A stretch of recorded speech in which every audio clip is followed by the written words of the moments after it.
Você já achou Lucas 22? Vamos ler a partir do versículo 14. Na minha Bíblia aqui está o subtítulo A Ceia do Senhor. Diz assim: chegada a hora, Jesus se pôs à mesa, e os apóstolos estavam com ele. Então Jesus lhes disse: tenho desejado ansiosamente comer essa Páscoa com vocês antes do meu sofrimento, pois eu lhes digo que nunca mais comerei até que ela se cumpra no reino de Deus.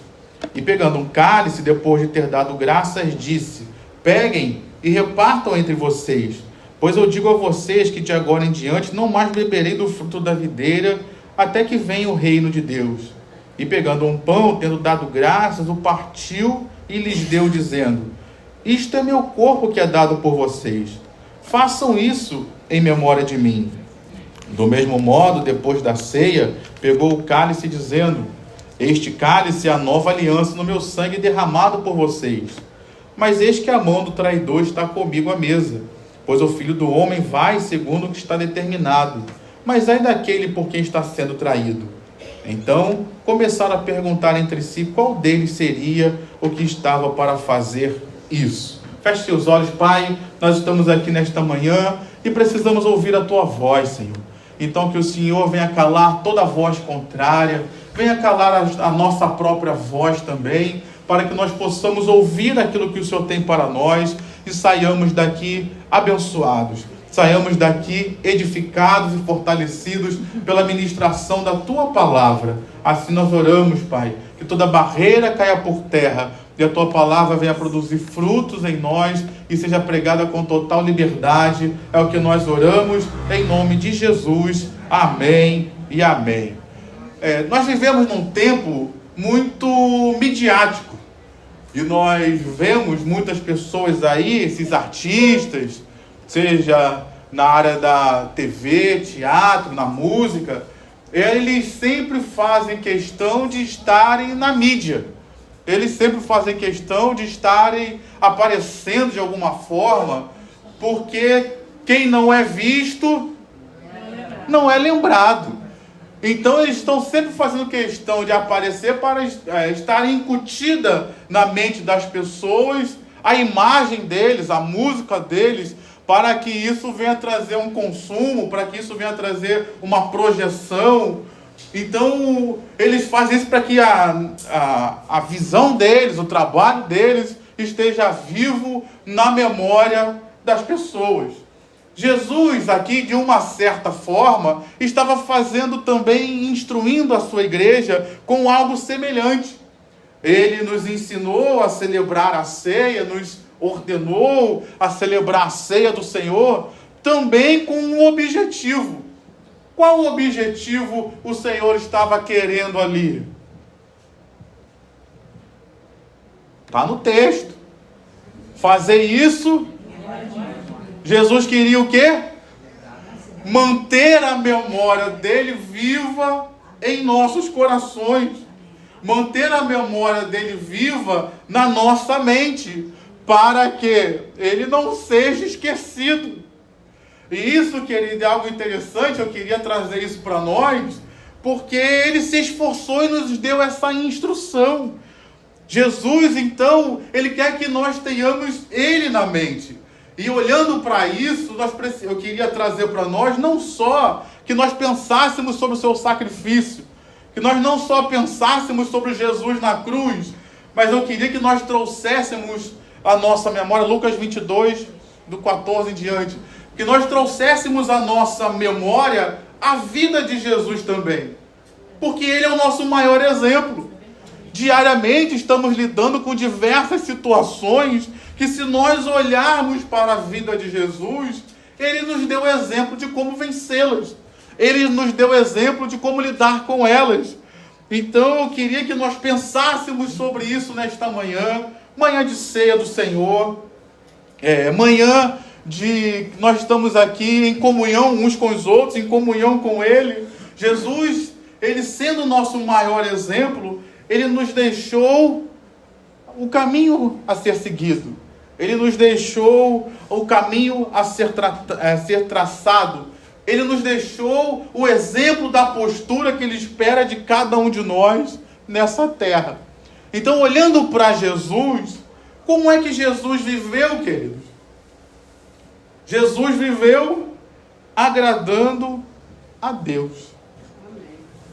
Pergunta para o seu irmão aí: você tem agradado a Deus?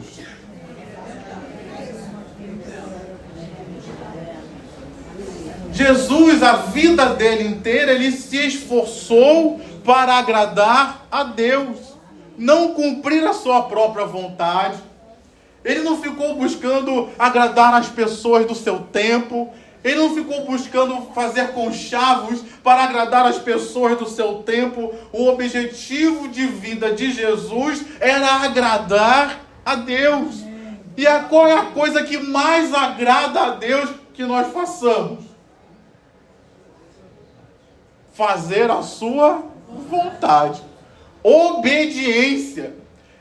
O profeta Samuel ensinou isso a Saul, dizendo: Saul, Deus prefere a obediência do que sacrifícios.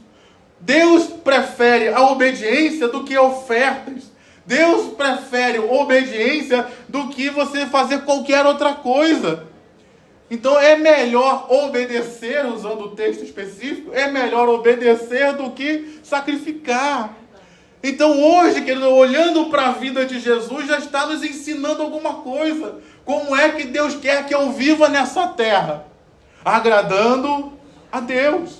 Agradando a Deus através da minha obediência, fazendo a vontade de Deus. Agradando a Deus, fazendo e cumprindo o querer dele para a minha vida.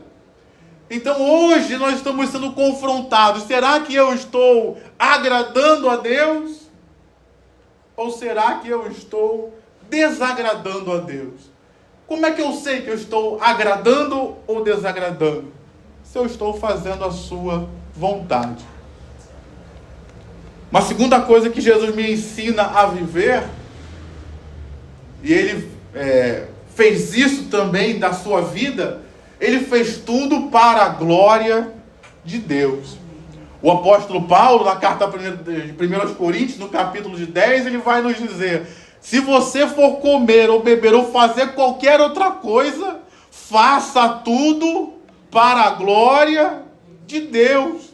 Presta atenção que o apóstolo Paulo usou as coisas mais simples e comuns do cotidiano da nossa vida, que é comer e beber. Se comer e beber, que é o mais simples, eu devo fazer para a glória de Deus, imagine o resto, querido. Como é que se come e bebe para a glória de Deus? Paulo ensinou isso. Eu queria que nós pensássemos sobre isso nesta manhã também. Como é que Jesus fez para glorificar o nome de Deus? Ele fez a sua obra. Ele fez aquilo que Deus tinha como ministério, como chamado, como propósito para a vida dele. E preste atenção no que eu vou te dizer.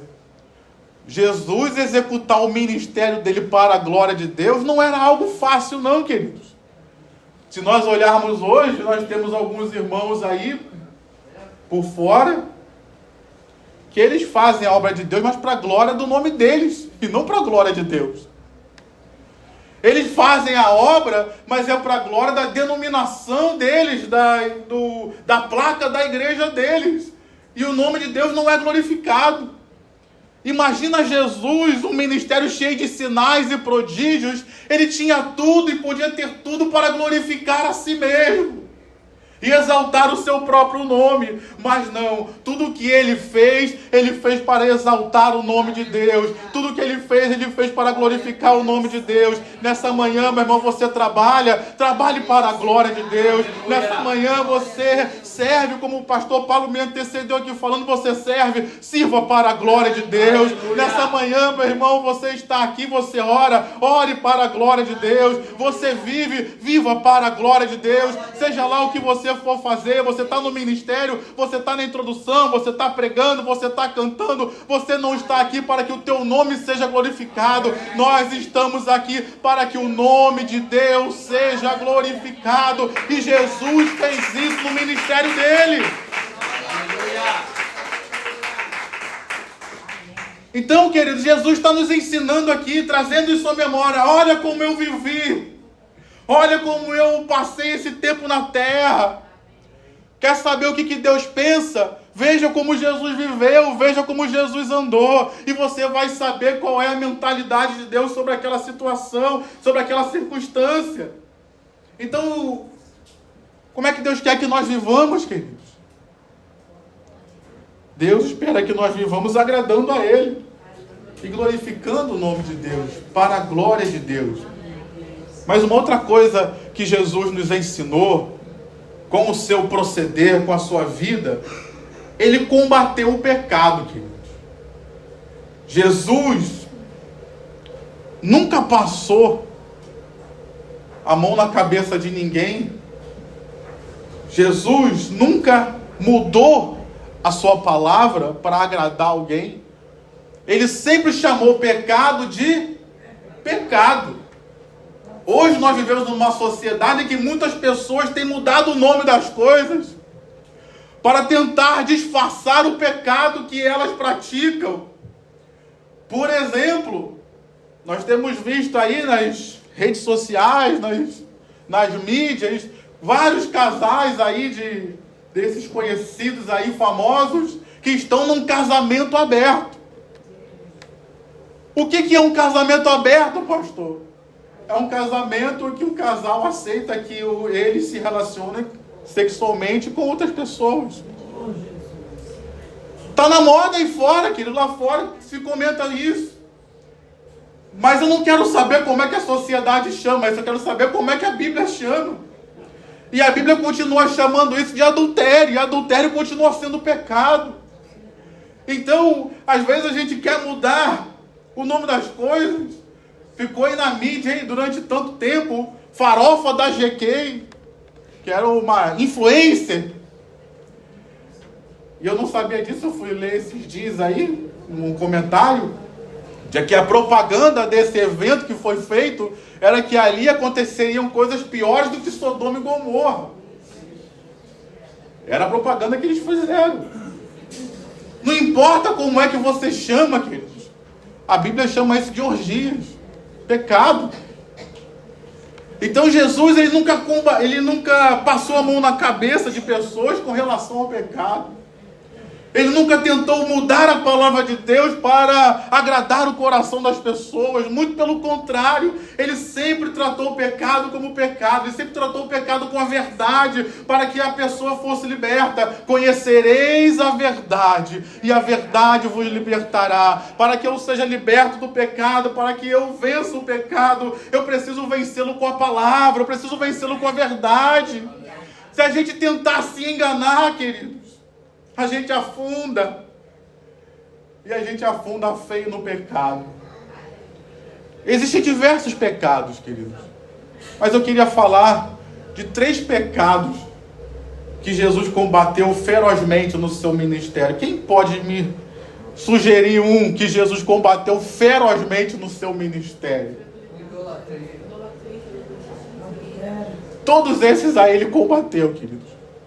Mas ele combateu 3 pecados de forma veemente. O primeiro deles foi o orgulho, queridos. Jesus combateu o orgulho de forma feroz. Porque eu fiz questão de usar esse texto de Lucas, que se você deixou ele aberto, você vai ver que logo após o serviço da ceia do Senhor, imagina que momento espiritual aquele, Jesus servindo a ceia, selando a nova aliança, e logo depois, em seguida, você vê que houve uma discussão de quem era o maior. No meio dos discípulos ali, não, eu sou o maior, já que Jesus vai morrer, sou eu que vou tomar o lugar dele, sou eu que vou mandar, sou eu que vou ser o maior discípulo. Jesus falando que ia morrer e todo mundo já preocupado, já que vai morrer. Você já viu isso em família aí, vai no enterro, a pessoa morre ali, está no caixão ainda, e todo mundo já está, não, vamos dividir, vamos fazer. Eu vou ficar com a maior parte, eu vou ficar com a melhor parte. Jesus diversas vezes combateu o orgulho no meio de seus discípulos, queridos. Combateu o orgulho trazendo uma criança. Quem não receber o reino de Deus como essa criança, de forma humilde, de forma simples, não vai entrar no reino. Jesus combateu o orgulho com o exemplo que o pastor Pablo me antecedeu aqui no ofertório, João capítulo 13. Ele disse: se eu, que vocês me chamam mestre e Senhor, eu estou lavando o pé de vocês, vocês devem fazer o mesmo. O que Jesus estava fazendo ali? Combatendo o orgulho, queridos. O orgulho é algo terrível. Eu gosto de dizer que o orgulho ele é um contrassenso de nós sermos orgulhosos no reino do rei que é humilde. Como é que Jesus se apresentou? Vinde a mim, todos vós que estão cansados e sobrecarregados, e eu vos aliviarei. Tomai sobre vós o meu jugo e aprendei de mim, que sou manso e humilde de coração. Jesus, Filipenses capítulo 2, eu amo esse texto. Jesus se esvaziou de toda a sua glória, se fez homem, e como homem se fez servo. E nós, seres humanos, queremos nos orgulhar daquilo que a gente não fez. O orgulho é o estado diametralmente oposto, totalmente oposto, totalmente do outro lado do rei que é humilde. Então, se eu me torno orgulhoso, eu estou do lado contrário de Jesus, que é humilde, querido. E Jesus combateu isso no meio dos seus discípulos, porque nós fomos chamados para servir. Eu só ouvi um amém.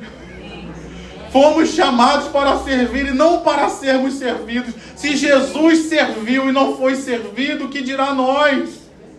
Ele mesmo nos ensinou: o servo não é maior do que o seu Senhor. Se nós formos servidos, nós seremos maiores do que Cristo. Não, Jesus nos chamou para sermos servos uns dos outros. Então ele combateu o pecado do orgulho, porque ele sabe o quanto isso é destrutivo. O salmista, ele vai nos dizer, ele vai fazer uma oração, um clamor a Deus: Senhor, me livra do orgulho, e assim ficarei livre de grande transgressão. Precisamos, queridos, ser pessoas humildes. Precisamos ser pessoas que estão dispostas a servir.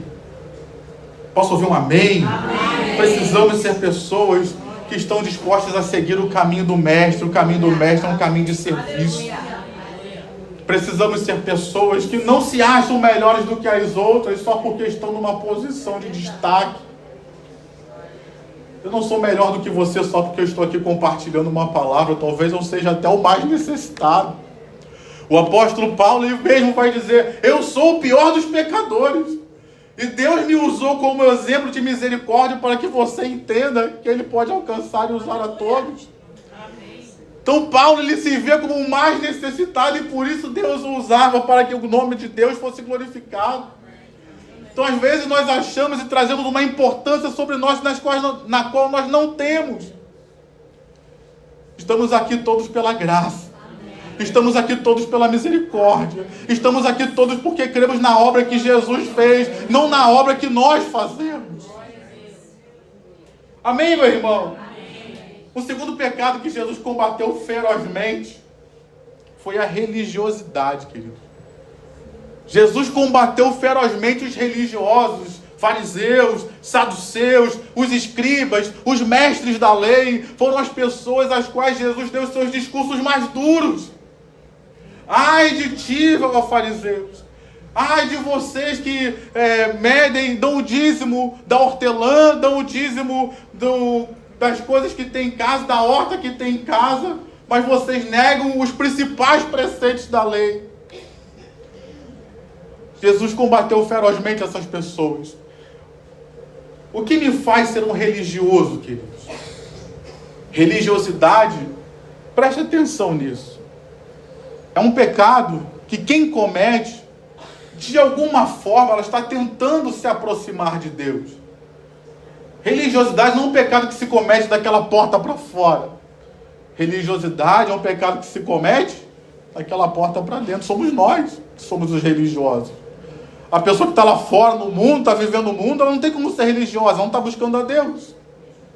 A religiosidade é um pecado que está sempre rodeando as nossas vidas e nos tentando.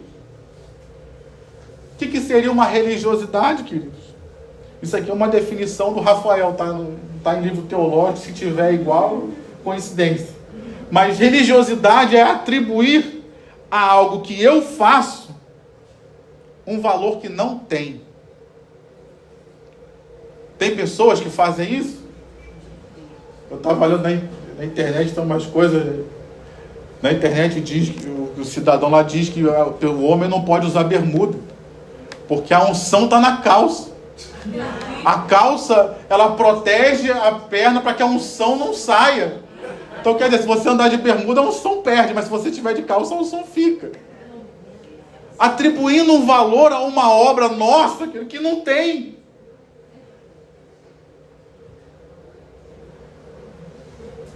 E às vezes a gente pensa, qual é o problema disso? Quando eu atribuo valor a algo que eu faço que não tem, eu estou tirando o valor daquilo que Jesus fez e que tem valor. Amém. Esse é o problema dos religiosos. A gente passa a colocar a importância naquilo que nós fazemos. Eu venho ao culto todo domingo de manhã. Eu leio a Bíblia todos os dias. Eu oro todos os dias. Essas coisas por si só são boas.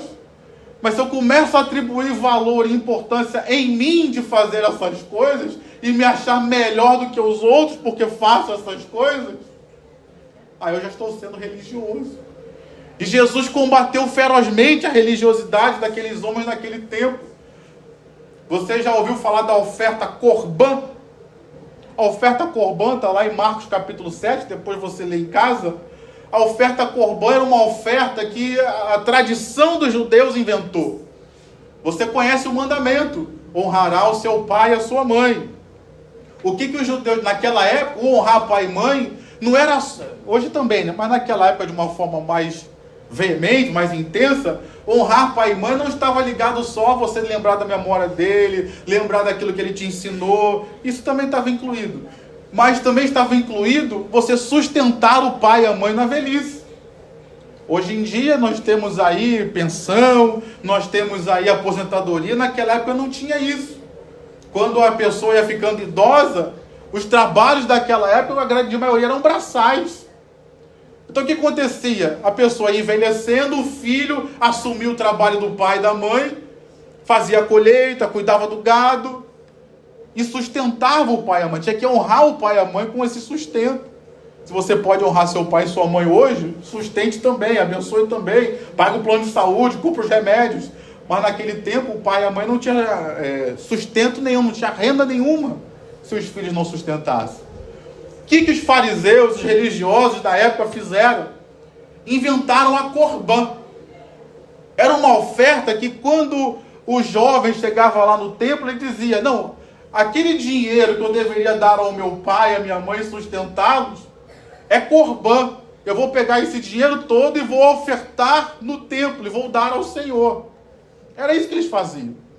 Só que eles diziam que iam fazer isso, mas na realidade eles não ajudavam nem o pai e nem davam oferta.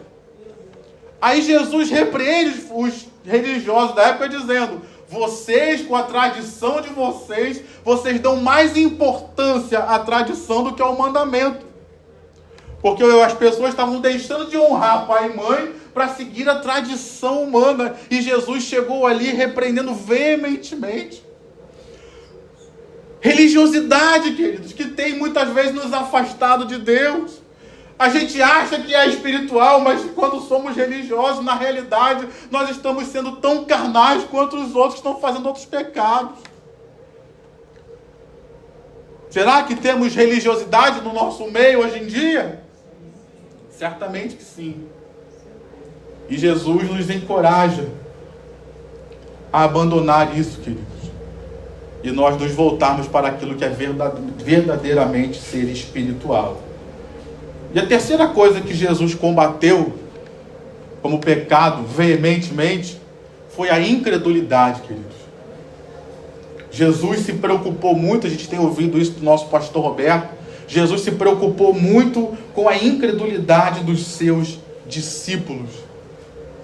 Jesus se preocupou muito por quê, queridos? Efésios capítulo 2, versículo 8. Pela graça sois salvos, mediante a fé. Isso não vem de vós, é dom de Deus. Jesus veio para salvar. Amém? Ele veio para nos salvar. E para nos salvar, ele é mediante a fé. Se nós deixamos que a incredulidade tome o nosso coração, nós estamos colocando em risco a nossa salvação. Jesus, não Jesus, né, mas mais na frente a Bíblia vai nos dizer também, um texto que todos nós conhecemos, Hebreus 11:6. Sem fé é impossível. Olha uma impossibilidade de Deus aí. Nós cremos num Deus do impossível, que pode fazer qualquer coisa. Mas é impossível que nós consigamos agradar a Ele sem fé. Jesus então ele se preocupou e se preocupa até hoje, porque Ele mesmo diz que no tempo do fim, quando estiver perto do seu retorno, Ele achará porventura fé na terra. Então existe uma preocupação de Jesus já naquele tempo, especialmente na igreja dos dias de hoje, em que nós tenhamos fé. Posso ouvir um amém melhor aí? Posso ouvir um eu creio? Posso ouvir Jesus, aumenta a minha fé?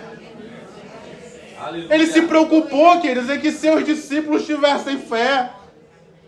Quando ele ressuscitou, ele foi lá olhar para Timóteo e falou: Timóteo, não seja incrédulo, mas crente. João capítulo 14, quando ele já está de caminho para, um pouquinho depois de onde o pastor Pablo leu, ele já está ali se preparando para ir para a cruz, ele disse: crede em Deus, crede em mim também. Então Deus, Senhor Jesus, Ele sempre combateu a incredulidade e se preocupou com que seus discípulos tivessem fé nele. E nessa manhã, você veio aqui para ouvir a palavra de Deus, e a Bíblia fala que a fé vem pelo ouvir, e ouvir a palavra do Senhor. Que nessa manhã nossa fé seja fortalecida, que nessa manhã nossa fé seja edificada, que toda incredulidade, que toda dúvida, que todo medo, que toda apostasia caiam por terra no nosso meio, e nós sejamos edificados e fortalecidos em fé, para permanecermos firmes nesse último tempo da igreja, glorificando, exaltando e bendizendo ao nome do Senhor. Amém, meu irmão?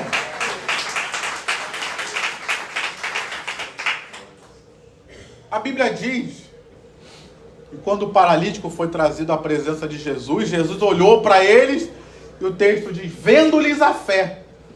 Olha para esse irmão que está do teu lado aí, vê se está vendo a fé nele. Está com fé, meu irmão? Anima ele, diga: eu estou vendo fé em você, meu irmão. Só de você ter vindo aqui nessa manhã, você tem uma fé, não é que seja do tamanho de um grão de mostarda, mas estou vendo fé em você. Glória a Deus. Amém, meu irmão? Para concluir, Jesus agradou a Deus, glorificou a Deus, combateu o pecado, mas Jesus também venceu, queridos. Amém. Falou em vitória, os irmãos falam um amém mais forte. Jesus venceu. E a vitória dele garante que nós também temos vitória. A vitória dele também garante a nossa bênção. Jesus venceu, querido. Ele venceu o mundo, ele venceu o diabo, ele venceu a morte, ele ressuscitou. E o texto que nós lemos mostra que foi selada uma aliança através do seu sangue, garantindo também a bênção, alcançando as nossas vidas, garantindo também que nós não seremos vencidos pelo mundo, mas essa é a vitória. O justo, aquele que crê no Senhor, ele vence o mundo, e essa é a vitória que vence o mundo, a nossa fé. Pela fé nós vamos vencer o mundo, pela fé nós vamos vencer e temos vencido o diabo, e pela fé nós iremos vencer a morte, querido. A morte não vai nos vencer. Um dia, assim como Cristo ressuscitou, se nós tivermos que passar pela morte, nós ressuscitaremos também e viveremos eternamente com Ele. Se Jesus voltar antes, a morte não vai nem nos pegar, porque nós seremos transformados em glória para viver eternamente na presença dele. Então nessa manhã, meu irmão, eu não sei o que você está enfrentando, eu não sei quais são as lutas que você enfrenta nesse mundo, eu não sei se existe alguma luta demoníaca se levantando contra você. Eu tenho uma palavra de Deus que é: Jesus nessa terra, ele venceu o mundo, ele venceu o diabo, então nós também vamos vencer. Essa luta já está vencida, a tua vitória já está garantida, não pela sua força, pela sua capacidade ou inteligência, mas por tudo aquilo que Jesus já fez por você. Então nessa manhã, meu irmão, exalte ao Senhor, glorifique ao Senhor e agradeça ao Senhor, porque a vitória já está nas tuas mãos. Quem crê, aplauda ao Senhor com o seu melhor. Amém, meu irmão? Amém, minha irmã? Quero convidar você a fechar os seus olhos, chamar os irmãos que vão ministrar a ceia aqui para frente. Feche seus olhos aí. Deixa eu fazer uma oração antes. Pai, muito obrigado, Senhor, porque Jesus veio em nosso lugar. Muito obrigado, Pai, pelo teu grande amor, pela tua misericórdia. Muito obrigado, Pai, porque o Senhor não desiste de nós, o Senhor não nos abandona. Nesta manhã, nós estamos aqui, Senhor, porque cremos em Ti, porque temos uma esperança, temos uma expectativa, e que o Senhor venha surpreender a cada um de nós, fazendo maravilhas em nosso meio. Assim nós oramos e Te agradecemos, em nome de Jesus, amém. Você vai receber o cálice, um pão. Pegue um pedaço de pão e aguarde para que todos nós possamos participar juntos. Como gostamos de dizer, essa mesa não é do pastor Roberto, essa mesa não é da Nova Vida, essa mesa ela é de Jesus, ela é do Senhor. Se você tem comunhão com o Senhor, se você crê no Senhor Jesus, você pode participar. Ah, pastor, mas eu estou no pecado, eu pequei essa semana. Essa mesa não é para quem nunca pecou, meu irmão. Essa mesa é para aqueles que pecam, mas se arrependem, porque estão aliançados com Jesus. Quando você diz, eu não quero participar, você está dizendo, eu escolho o pecado. E Jesus está te oferecendo uma mesa com vida e vida em abundância. Então, participe da mesa. Abandone o pecado e se apegue a Cristo, porque Ele vai abençoar a sua vida. Amém? Pai, nessa manhã nós estamos aqui.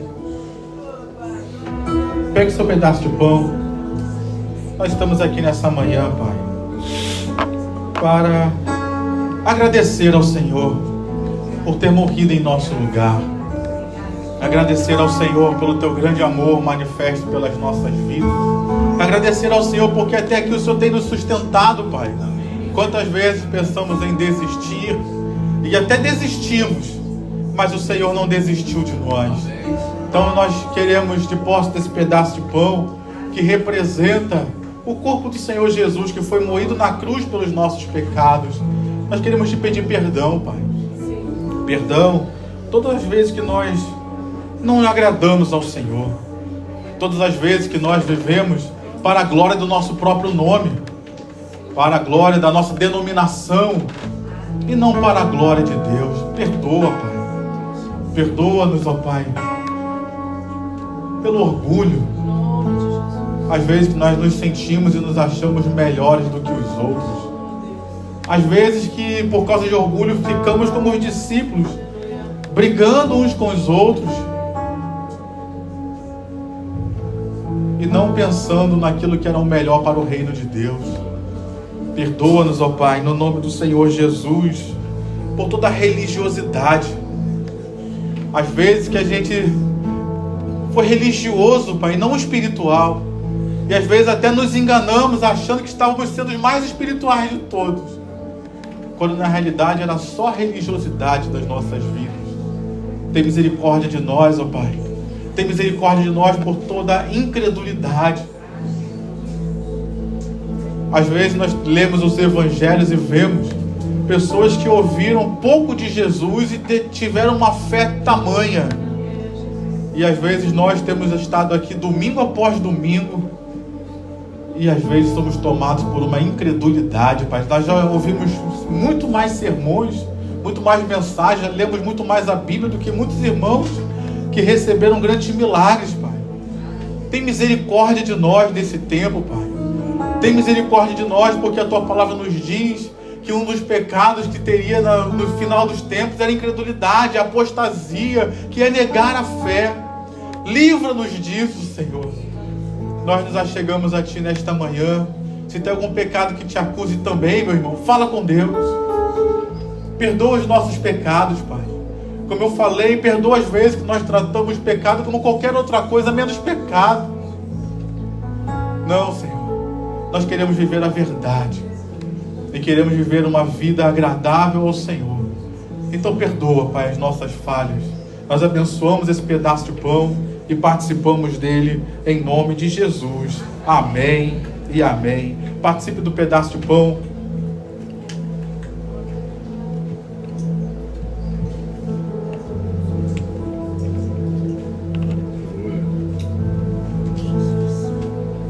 Diga graças a Deus. Diga obrigado, Senhor. Aleluia. Abra aí seu cálice com cuidado. Pai querido, de posse do cálice, como o Senhor mesmo nos ensinou aqui na Tua palavra, de que esse cálice representa o sangue do Senhor Jesus, que foi vertido na cruz por nós. O sangue que sela a nova aliança. Nós estamos aliançados contigo numa aliança eterna. Sangue que purifica os nossos pecados, Pai. A Tua palavra nos diz também que sangue é vida. Então simboliza também a vida que Jesus nos deu. Vida abundante. Oh, aleluia. Que nós, ao participarmos do cálice, possamos receber essa vida abundante que o Senhor tem para nós. Que nós, ao participarmos do cálice, possamos receber graça, força para viver de forma agradável ao Senhor, para glorificar o Teu nome com as nossas vidas. Que ao participarmos do cálice, o Teu poder se manifeste, Pai, com curas, com milagres, curas emocionais, curas físicas. Ó Pai, que ao participarmos do cálice, a nossa fé seja fortalecida. Ó Pai, ao participarmos do cálice, nós sejamos avivados, ó Pai, para a glória do Teu nome. Abençoamos, Pai, esse cálice e participamos dele no nome de Jesus. Amém e amém. Participe do cálice. Glória a Deus, aleluia. Diga glória a Deus. Diga aleluia. Diga, Jesus, eu creio em Ti. Eu creio em Ti, Senhor. Aleluia. Se coloque de pé.